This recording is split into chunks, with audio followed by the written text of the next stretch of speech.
All right. Okay. Excellent.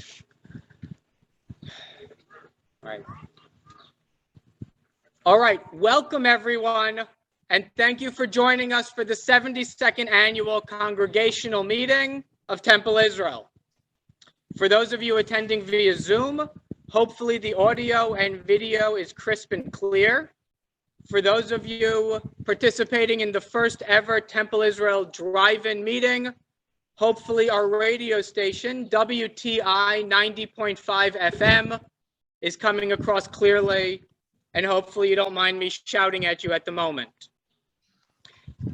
I've done that a lot over the past 2 years. Thank you, Marsha.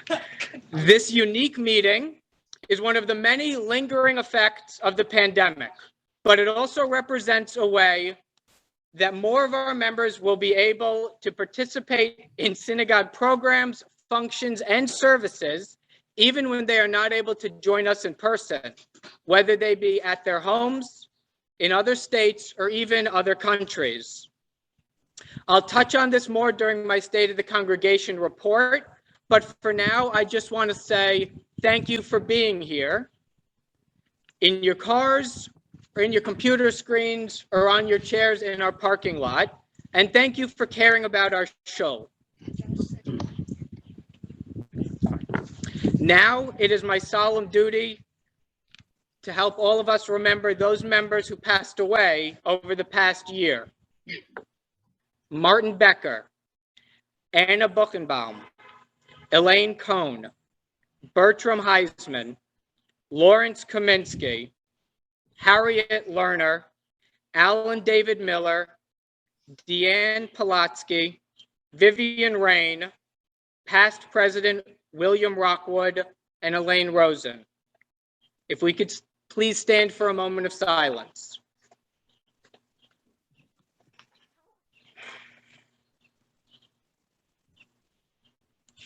Thank you. Well, that's exciting. Now it's my pleasure to turn things over to Mayor Kathy Sheehan.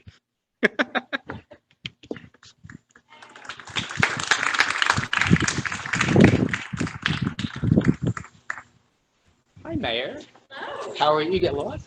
Good to see you. How are you? Good evening, everyone. It's my pleasure to be here, and I'm grateful to have been invited. I was invited for a very specific reason, and that very specific reason is to recognize Gary Ginsburg, the youngest president in Temple Israel's history, and the continuation of a multi-generational family effort to serve this temple and the Albany Jewish community through volunteerism, investment, and leadership. And, clearly that leadership and that spirit of volunteerism extends beyond just this temple and the Jewish community and really impacts the entire community here in the city of Albany, for which I am incredibly grateful.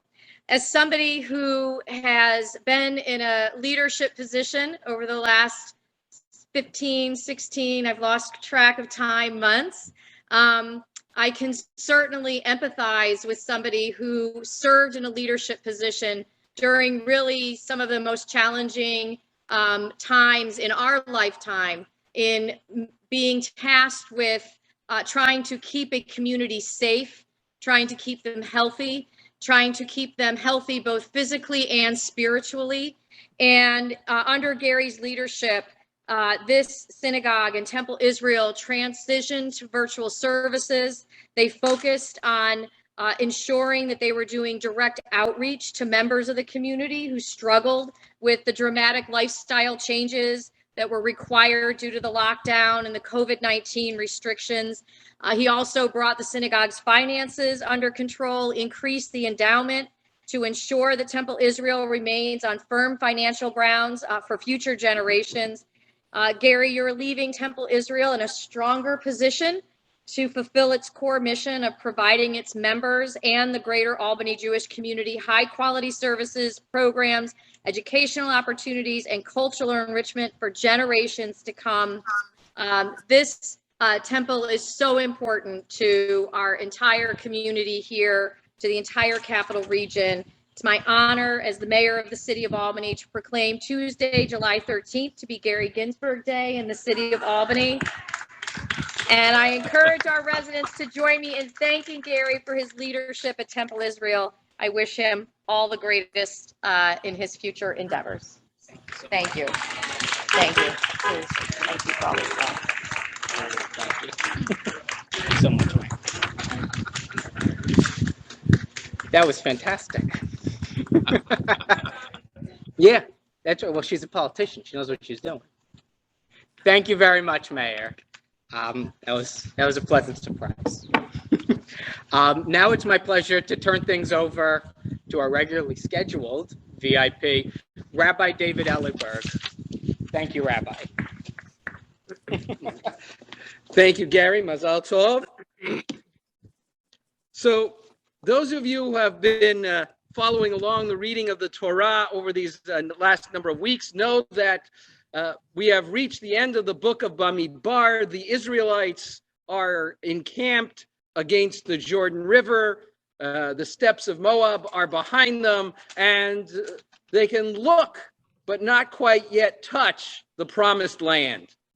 At the end of the book of Bamidbar, as we read last Shabbat, Moshe reiterates all of the various places along the journey that the Israelites stopped and encamped. He reflects on the many positive experiences, the crossing of the Sea of Reeds, the escape from Egyptian servitude and persecution. He focuses on the manna and the quail and all of the blessings that God embraced the Israelites with during their period of wandering in the wilderness.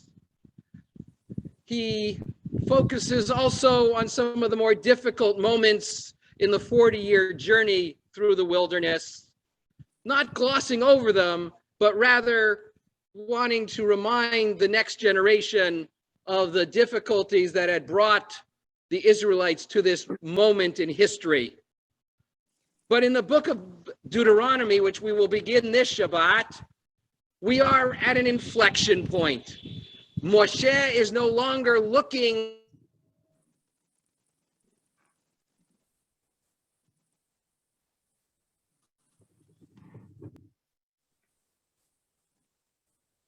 generations of Israelites that are in front of him who are about to cross into the promised land to encapsulate the lessons, the learning, the teaching that the 40 years of journey have provided, and use them as a springboard for what the Israelites will build together in the future.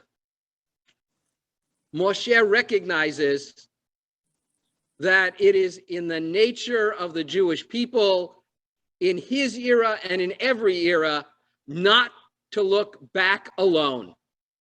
Throughout the wilderness wandering, whenever things got difficult and people said, let's go back to Egypt. It might not have been so good, but at least we knew what it was. And the answer from Moshe and from the leadership was always no. We don't go backwards, we go forwards. We are always striving to get to the promised land. And I'll let you in on a little spoiler. When we get to the end of the book of Deuteronomy, the Israelites have not moved 1 inch. The Torah ends with the Israelites looking across the Jordan River towards the promised land. It is an ultimate message on the part of our Torah that the journey is never completed, that we can only go in one direction forward, take the lessons, the hardships, the blessings that we've received, and the obstacles that we've overcome, and use them as a springboard to create not a replica of the past, but something worthy of the past and a reflection of what we have learned so that we can build something new in the future. That will be the task of those who assume the mantle of leadership of our congregation tonight. And may they, like Joshua and the other leaders who followed, be successful in bringing us closer to the fulfillment of the divine promise and our deepest hopes and expectations. Amen.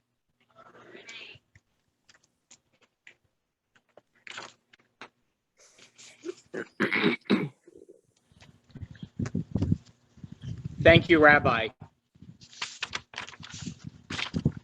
So for everyone at home, you have the benefit of a slideshow that's going to work seamlessly for you, thanks to our fantastic executive director. For everyone here, you have the benefit of a packet. I'm just going to occasionally yell out, next slide. Sorry. With that, this is my third State of the Congregation address, and I'm proud to say that the state of our congregation is considerably stronger and more stable today than when I was first handed the gavel in April 2019 and when I first addressed you as president in July 2019. We have undergone significant changes before the COVID-19 pandemic and certainly during it. We have right-sized the synagogue staff, improved operations, increased programs and services, and brought our financial house into order.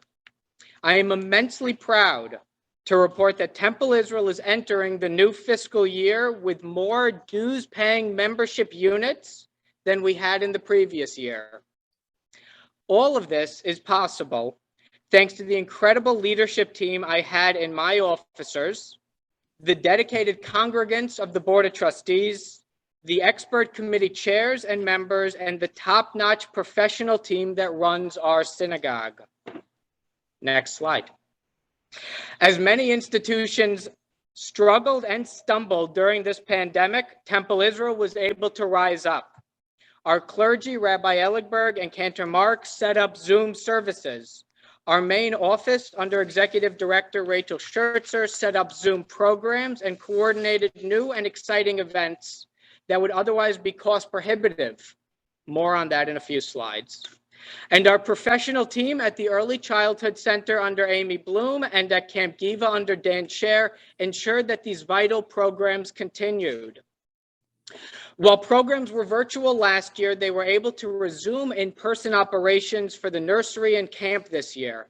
And as a result of the loving devotion to the families and children of Temple Israel, our Early Childhood Center is overflowing with enrollees, and our Camp Giva has the largest number of campers we've had in many years. Additionally, these core functions of our synagogue have helped bring in new members thanks to the close coordination between their professional leaders and our main office. On a personal note, as a parent of a Giva camper, chomping down on chicken tenders, and an ECC enrollee, hopefully heading off to bedtime, I am deeply proud that these programs are teaching our children core Jewish values, Hebrew, prayers, and songs. We are raising Jews at Temple Israel. And what could be more essential for a synagogue to succeed at achieving? Next slide. For years, members of the Albany Jewish community searched for great kosher restaurant quality food. So for Hanukkah 5781, Temple Israel partnered with Howard Gross at Ironworks to offer pickup kosher food.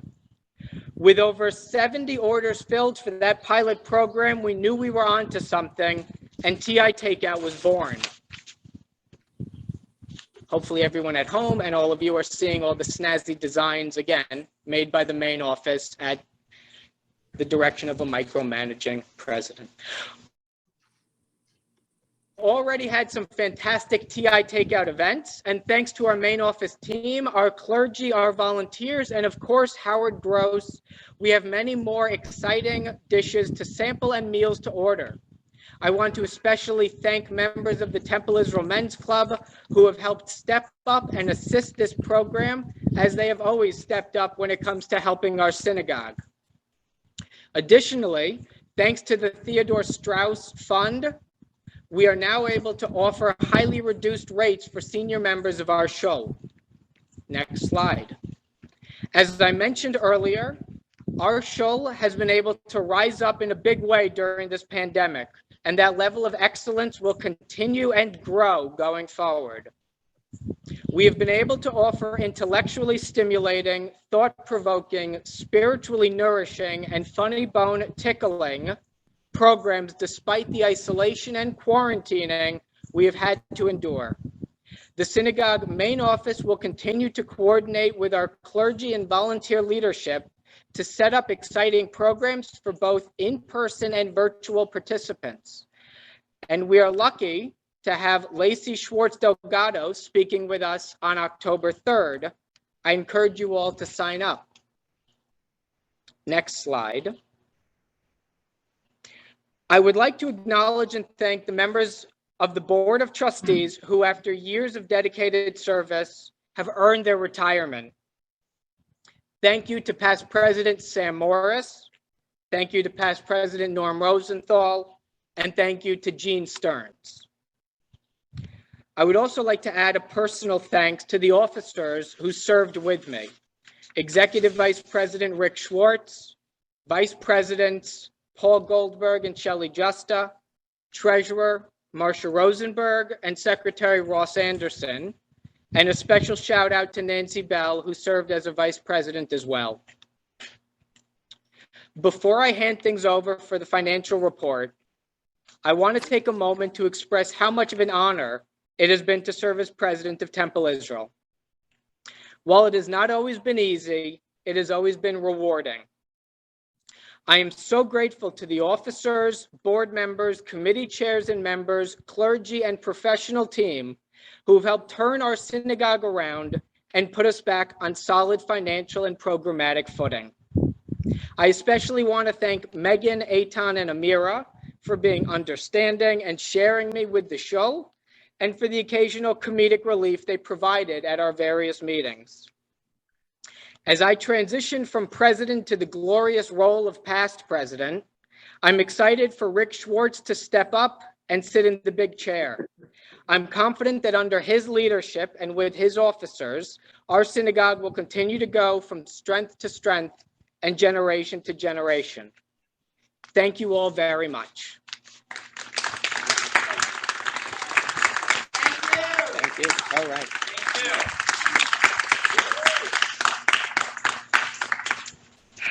All right. With that, if I could invite Marcia Rosenberg to give the financial report. Hi. This year, I am not presenting the report as we have a fantastic accounting company that we work with. Oops, sorry about that. And BST is being represented today by Kristen Bedard, who is a partner at BST and who we work with on a daily basis. Okay, try this again. Sorry. And I'm going to pass this on to Kristen Bedard from BST.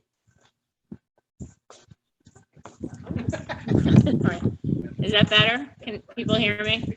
I don't usually get accused of being quiet, so. I would like to thank everybody for having us here today, for the wonderful support and camaraderie that Marcia and her team and Rachel and her team, and thank you to Gary as well for inviting us to be part of the family here and helping you guys out with your financial reports. I would agree that the state of the financial is very strong, much stronger than it has been in the years.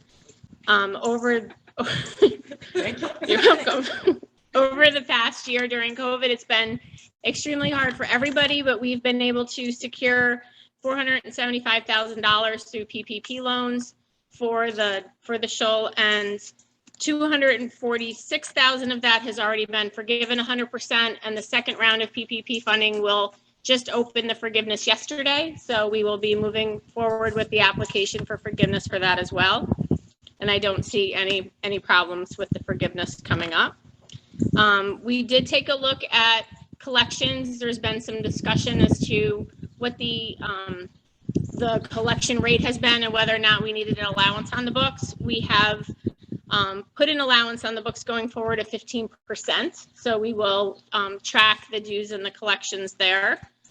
And as far as the nursery program, which is going really strong right now, there has been some grant revenue that has come in and some fundraising efforts on her behalf and Amy's behalf that has been helped, or that has helped the nursery program to expand and to thrive. And I can't walk away without honoring Rachel for her TI takeout program and how much that has raised, almost $30,000 for the temple. So thank you, Rachel. And that's really it. There's a couple slides in the deck relating to the percentage of total budget based on your departments, as well as where the investment income is with the endowments and the land sale funds. Take a look at that, and feel free to reach out to Rachel or Marcia with questions, and they'll find us.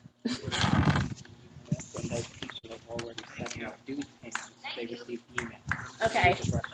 Okay, and everybody should have received an email regarding dues payments for this year. You can start setting up your dues payment in ShowCloud. That's been a wonderful tool for us, and we've been able to really integrate that very well with the accounting, and it has made things much easier.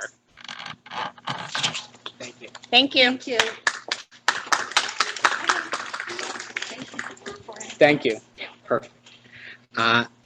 It is now my immense pleasure to ask up Jonathan Karp, Chair of the Nominating Committee, to offer a brief report. I'd like to thank Gary closer to the microphone. How's that? Is that better? No. Right into it.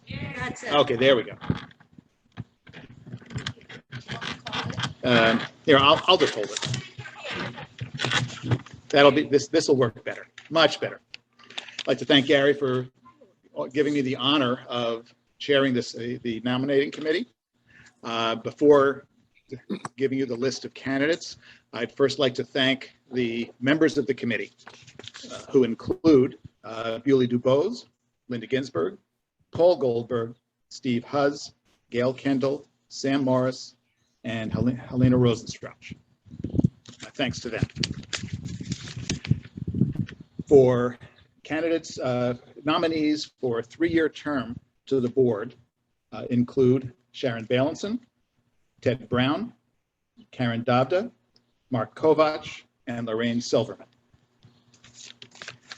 The slate of officers: for president, Rick Schwartz; for executive vice president, Keegan Bailey; for vice president, the 3 vice president slots: Paul Goldberg, Shelley Justa, and Joanne Lubinsky; for treasurer, Marcia Rosenberg; and for secretary, Ross Anderson. That's the slate.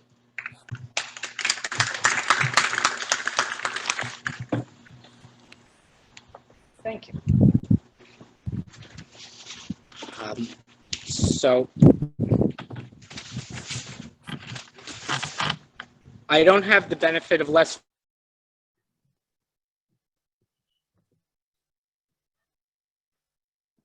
as the presiding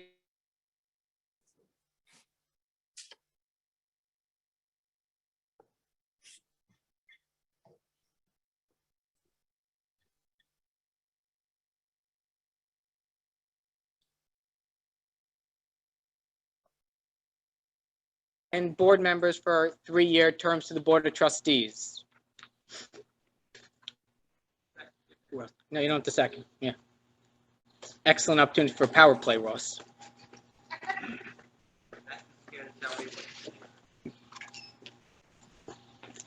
Thank you, Gary. I cast the unanimous ballot for the slate of officers as set forth in the nominating committee report. All right.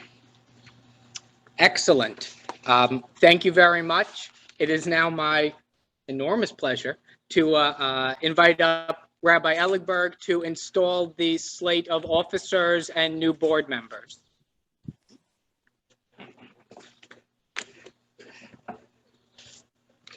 Okay, so one of the first things they teach you in rabbinical school is never get in the way of dessert. And that's next. So I'm going to ask, first, acknowledge those people who are completing their terms, that you are officially discharged from your duties with the thanks and appreciation of the congregation. Don't leave.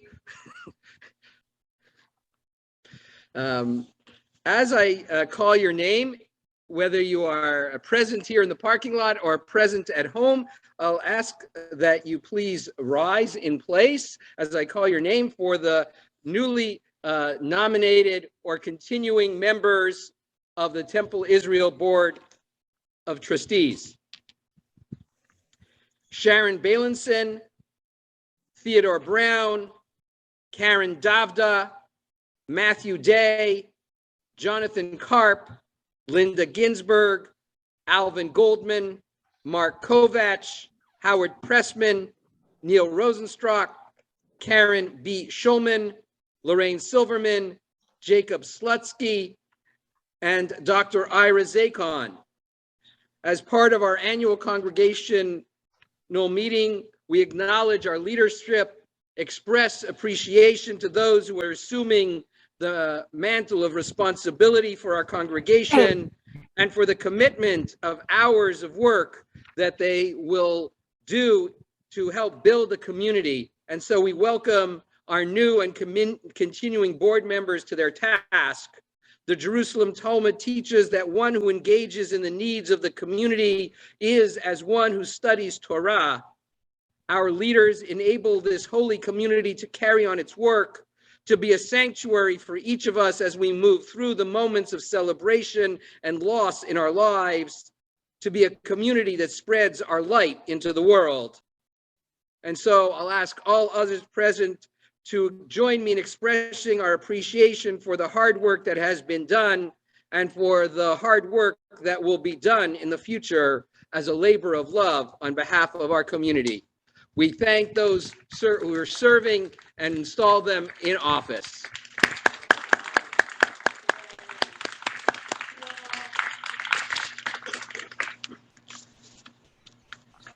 You may be seated.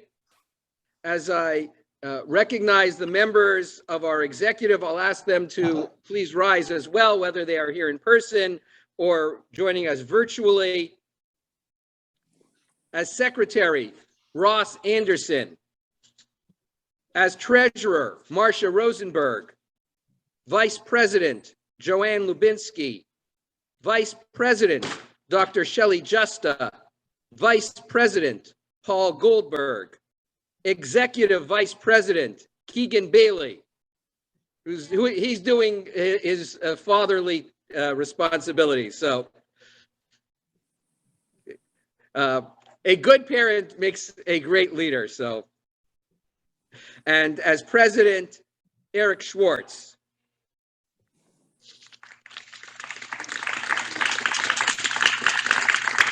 We ask your blessings, O God, upon those who have chosen to lead and serve our congregation. As they perform their duties, keep them ever mindful of the high purposes to which they and we are dedicated. Help them to be faithful heirs to those who have preceded them and worthy predecessors of those who will yet follow.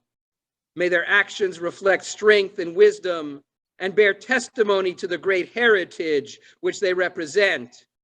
As our newly elected board and officers strive to achieve their goals, may they help to keep us too faithful to our tasks. Grant our leaders strength when they are weary, hope when they are discouraged, patience and perseverance when they face any obstacle. Bless them and those dear to them with health of body, vigor of mind, and serenity of spirit. May their labors reflect honor upon our congregation and our people, and may they thus bring glory to your holy name. Amen. Amen. You are now officially installed as officers of our congregation. Mazal Tov.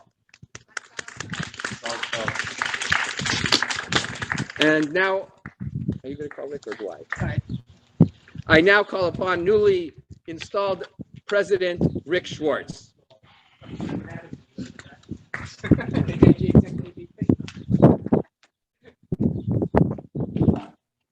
Thank you, Rabbi. Hey, Gary.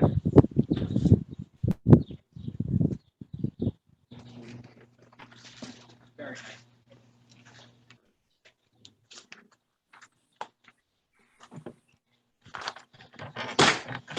Good evening, everyone.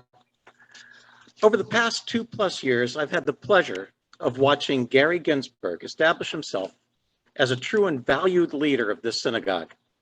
During that time, he has confronted issues fearlessly and with a clear vision of what could be instead of focusing on maintaining what is. His time as president embodies the management principles expressed in Robert Kival's book, Sacred Cows Make the Best Burgers, which encourages creative problem solving that leads to better solutions and growth for institutions. From our business office practices to our nursery school, from our technological base to our physical building needs, Gary has faced challenges head-on and succeeded remarkably, all the while keeping lay leadership and staff on board and engaged in the process, which is not an easy task.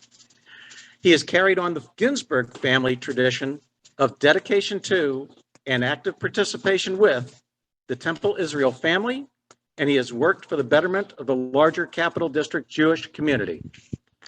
Gary, in appreciation for all of the hard work and countless hours, meetings, conference calls, Zooms, etc., that you have put in for our shul, I have the honor of presenting you with a gift from the Temple Israel family.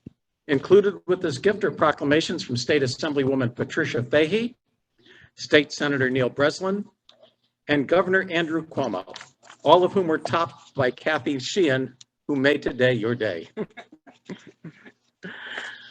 Those gifts are on display at the front desk here.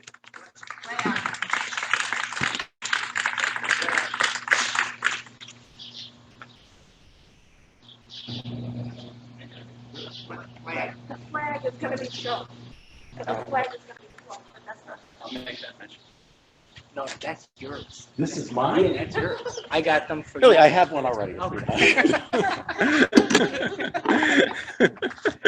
In addition to this, we also have been told that Congress will be flying a flag over the Capitol building in Washington, D.C. in Gary's honor, and that flag will be brought to Gary with a dedication plaque stating that it has been flown for him. Gary, I hope that all of these gifts bring back to you in the years to come the pleasant memory of all the people that you've worked with during your time as president, the successes that you've had, and serve for a sweet memory with none of the heartburn. Now, I'd like to take a moment to personally acknowledge some of the people who have lent a particular hand helping make these past 2 years a success. In addition to their clergy duties, Rabbi Elligberg and Cantor Marks have been instrumental in working with the reopening task force, the schools, and the front office. I'd like to note that as of this year, Rabbi Elligberg has been with us for 10 years and Hazan Marks for 15 years. A great many thanks go to our executive director, Rachel Churcher, and to Jen Tripany and Abby Hanley for all of their hard work. They have made our front office run as smoothly and as effectively as any business that I have ever been involved with. I look forward to working with them. Many thanks go to Amy Bloom and her dedicated staff for managing to provide a safe yet fun and enriching environment for our children despite extraordinary circumstances. I'd like to thank the reopening task force of Steve Ainspan, Gary Bax, Karen Davta, David Ginsburg, Gary Ginsburg, Paul Goldberg, Robert Gottheim, Gary Judd and Roz Judd, Karen LaBelle, Gavin Setson, Scott Tenenbaum, and Ira Zakon for their professionalism, support, and creative guidance that has helped us maintain the continuity of the Temple Israel community in safety and in good health. Thanks to our House and Grounds team of Sam Morris, Paul Goldberg, and David Ginsburg for their work on making our building physically sound and finally, watertight. Thank you. And I'd like to express my appreciation to Marcia Rosenberg. In addition to everything else that she does for the synagogue, Marcia, in conjunction with BST, led the charge converting our accounting software and balancing our accounts to ensure that we have a readily available, accessible, and accurate picture of finances, budget, and spending that can be produced literally at the press of a button. It was an enormous, thankless task, but Marcia dug into it, and the results speak volumes for her quality of work. I thank you all for joining us tonight. There's no predicting what the future will hold, as we've seen from this past year. But together, as a community, as a family, Temple Israel will thrive, and I look forward to working with you all to ensure that we do. With that, I'd like to turn to our newly installed Board of Trustees and ask for a motion to adjourn tonight. Nope, we'll continue the party then. Marcia, seconded by Joanne. Can we say that it is by acclamation? Yes. We shall. Thank you. All right. Excellent. All right. All right. Welcome, everyone.